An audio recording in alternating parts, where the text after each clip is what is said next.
الحمد لله وحده، والصلاة والسلام على من لا نبي بعده، صلى الله عليه وعلى آله وسلم.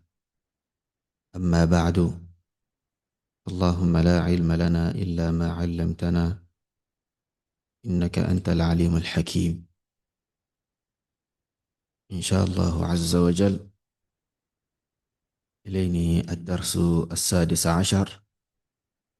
إذن لك إلا يعني دين يوغو lesson number 16 لاتنو ترى دروس اللغة العربية لغير الناطقين بها أقاكني. المدرس أولوكا أني لمن هذه الأقلام يا محمد؟ لمن هذه الأقلام يا محمد؟ تالوني أواجيجي كوي، تالوني أوبني ري محمد. محمد سكوي هي لي يا أستاذ. They are mine, O أستاذ. إميني مونيوا إيري أولوكا. المدرس هي جميلة جدا. أوا جيجي كوي ماري واغاو. وهذه الكتب الجديدة أهي لك؟ أوا تيرا تتوينا شو أنا لتنوا. محمد سكوي لا راراو، هي لحامد. حامد لنوا. المدرس أين دفاتركم يا إخوان؟ بلاما exercise books نيوا. ياما يامي. علي سكوي هي هنا على هذا المكتب. هو نبي لوري مكتبي لوري تابلي ولوري تبو نبي. سليني الدرس السادس عشر. أني تمارين exercises.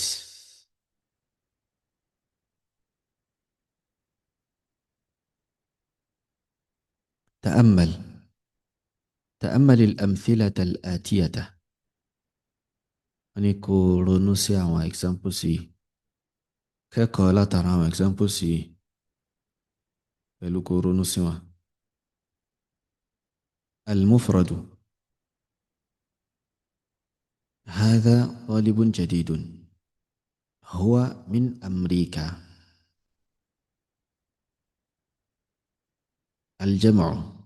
هؤلاء طلاب جدد هم من أمريكا. إنه كاتيا ما كان إنه إذا لك يوناني المبتدا والخبر. المبتدا أتي خبر. إنه كاتيا فكان بينانيا. المبتدا أوني noun تباري. يلا وجه proper noun وجه pronoun. كجابي أو اسمه إشارة راتك. تبا sentence أوني مبتدا. noun تبا تلي وني ما جه خبر ما جه predicate. so هذا نبي. هذا مبتدا إنانيا. طالب خبر إنانيا. خبر إنانيا. so looking بتاتيري نجاكو نكيرة نكيرة نكيرة نكيرة. ويقول نكيرة معرفة. معرفة تتليه ونجا خبر إن كامين وجه يبيشي وإن شاء الله. جديد كيواني إعراب جديد وما جاء نعت وما جاء صفة وما جاء adjective مطالبين. هذا طالب جديد. Akeko, this is a new student. But this student is a new student. This student is a new student. Akeko tutun. هو من أمريكا. التي أمريكا التي الجمع plural. هؤلاء طلاب جدد. These students are new students. So هؤلاء أو مبتدأ طلاب أو خبر. طلاب أو خبر. جدد ما جاء صفة يروي فما student. هم من أمريكا. They are from America. المفرد. هذا كتاب جديد. This book is a new book.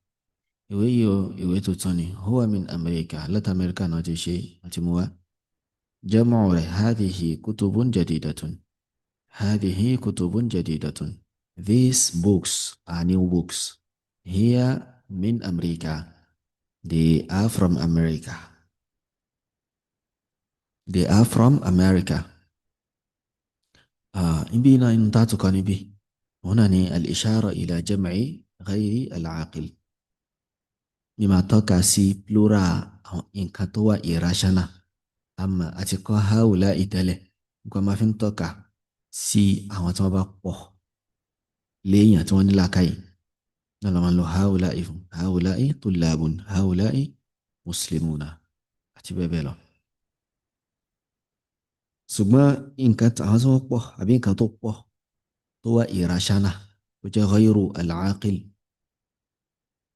kí la máa fi ń tọ́ka sí àwọn la máa fi ń tọ́ka sí wọn òun ni hadhihi kutubun hadhihi buyutun bí a ṣe máa ń tọ́ka sí àwọn iná nìyẹn hadhihi àríkẹ́ a máa ń lo hadhihi fún feminine tó bá jẹ́ ọ̀kan bẹ́ẹ̀ náà la máa ń lò yẹn ọ̀yọ̀kan tó súnmọ́ wa ó jẹ́ feminine ó súnmọ́ wa bẹ́ẹ̀ náà la máa ń lò fún nǹkan púpọ̀ tó jẹ́ plural tó wá jẹ́ irrational tí ṣe nǹkan tó ní làákàyè tí ṣe nǹkan tó gbọ́n. hadhihi kutubun jadidatun these are new books. so bí òṣèré náà ní ilé tó bá yẹ pé lè tó wá jìnnà sí wa ni gẹ́gẹ́ bí a ṣe padà kọ́ náà wọ́n máa jẹ́ kí ni wọ́n máa jẹ́ tilka ìbá ṣe máa ń lo tilka fún bìnrin ọyọ kan tó bá jìnnà sí wa bẹ́ẹ̀ náà la máa ń lo fún nǹkan púpọ̀ tí ò bá ní làákàyè tí wọ́n jìnnà sí wa bí òṣèré náà nìyẹn. wọ́n ní hawwil al-mubtada'a fi kullin min al-jumal al-atiya ila jam'in àdìgbò àti ṣàlàyé mubtada àti khabar fún wa nísìnyí wọ́n ní pé kò change subject nínú each of the following sentences sí plural gẹ́gẹ́ bó ó ṣe wà shown nínú example tí a fún wa yìí al-mithal example náà lélẹ̀ hadha baytun a sọ pé hadha òun ni kíni òun ni mubtada tí wọ́n ní ká change òun ni al-mubtada tí wọ́n fẹ́ kí a change.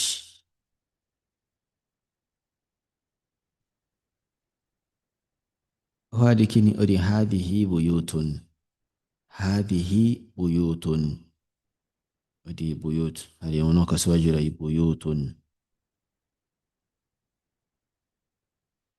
هذا نجم أدي فواني جمع نجمنا نجوم هذا نجم هذا درس أدي دروس هذا قلم أدي أقلام هذا باب أدي أبواب هذا نهر أدي أنهار so gbogbo àwọn eléyìí pátá plural ni wọ́n buyut ilé tó pọ̀ àti ṣàlàyé síwájú pé hádì yìí la fi máa ń tọ́ka sí wọn nǹkan tó pọ̀ tí ò ní làákàyè tí ṣe nǹkan ṣẹ̀ ní báyẹn tí ò dẹ̀ ní làákàyè níta fi máa ń ṣe kí n ta fi máa ń tọ́ka sí wọn òun ni hádì yìí naam so wọn ká change àwọn subject mubtada ká change wọn.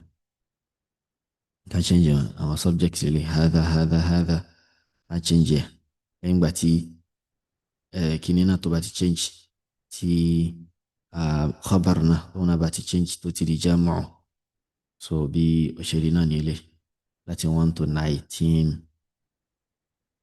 lẹ́yìn wá sọ pé ashir ila al-asma' al-atiya bismi isharatin munasibin lil qarib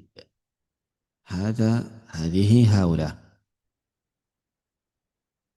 wọ́n ní kó tọ́ka sí àwọn orúkọ tó ń bọ̀ yìí pẹ̀lú ismu ishara tó bá bá a mu fún àwọn tí wọ́n súnmọ́ wa fún nǹkan tó súnmọ́ wa fún nǹkan tó súnmọ́ wa ismu ishara demonstrative pronoun tí a máa ń lò fún nǹkan tó súnmọ́ wa wọ́n fún wa ní mẹ́ta ń bẹ hadha hadhihi haula wọ́n fún wa láwọn mẹ́tẹ̀ẹ̀ta àwọn mẹ́tẹ̀ẹ̀ta náà lélẹ̀ àwọn mẹ́tẹ̀ẹ̀ta náà lélẹ̀. So, rajulun, rijalun, so a rí i pé wọ́n change wọn rajul mufrad rijal lura so mufrad mudhakkar lele tabibatun mufradatun mu'annatha mufradatun mu'annatha so eléyìí tó bá bá wọn mu hadhani àbí hadhihi àbí haula a máa gbé sí báyìí. eléyìí tó tẹ̀lé number 4 ni pé ashir ila al-asma'i al-atiyati bismi isharatin munasibin lil-ba'id. wọ́n ní kó fíìlì àwọn blanks tó ń bọ̀ yìí pẹ̀lú demonstrative pronoun tí ó bá bá a mu tá a máa ń lò fún in tó jìnnà tó fi tọ́ka sí àwọn kan yìí dhalika tilka ulaika dhalika tilka ulaika so àti mọ̀ tá a máa ń lo àwọn mẹ́tẹ̀ẹ̀ta yìí fún wọn náà ni pé àwọn kan tó jìnnà sí wa so eléyìí tó jẹ́ akọ lásán eléyìí tó jẹ́ abo lásán àti eléyìí tó jẹ́ akọ àti eléyìí tó jẹ́ fún àwọn eléyìí tó tí wọ́n pọ̀ àwọn tí wọ́n bá pọ̀ so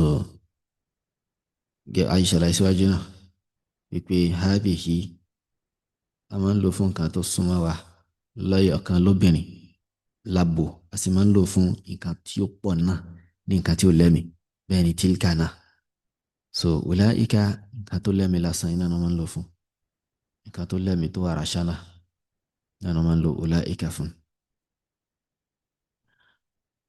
asma'ul isharati lil qarib asma'ul isharati lil ba'id àwọn demonstrative pronouns fún in tó súnmọ́ wa bákan náà eléyìí tó jìnnà sí wa lil aaqili fún eléyìí tó ní làákàyè ń bí eléyìí tó ní làákàyè wà lẹ́gbẹ̀ẹ́ ọ̀tún yìí li ghayri al aaqil.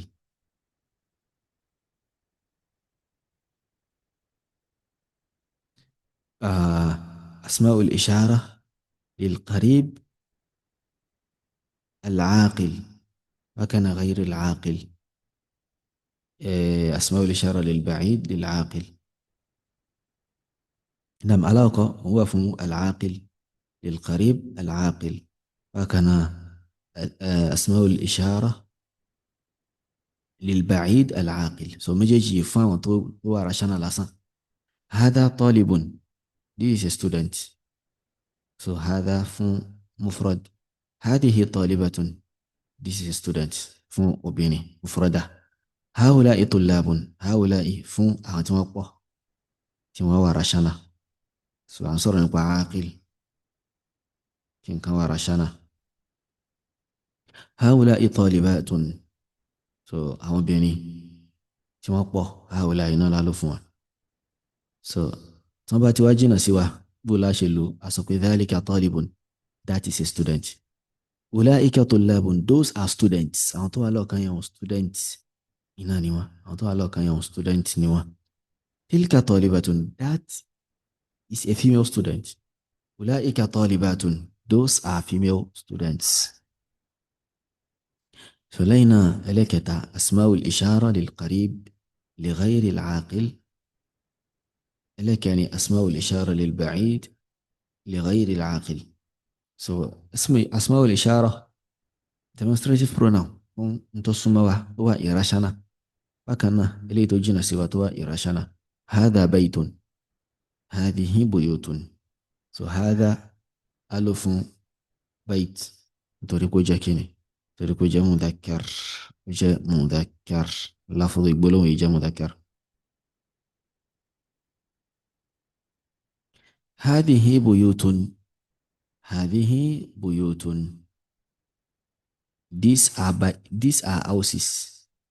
these are houses so ألو هذه تريكو إلي تقوى هذه سيارة this is a car هذه سيارات these are cars so هذه ناني ذلك بيت that is a house تلك بيوت those are houses تلك سيارة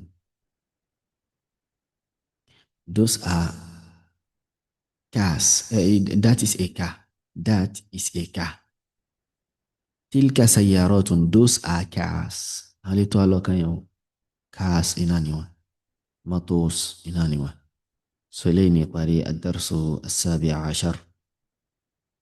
والله تعالى أعلى وأعلم. سبحانك اللهم وبحمدك، أشهد أن لا إله إلا أنت، أستغفرك وأتوب إليك. السلام عليكم ورحمة الله وبركاته.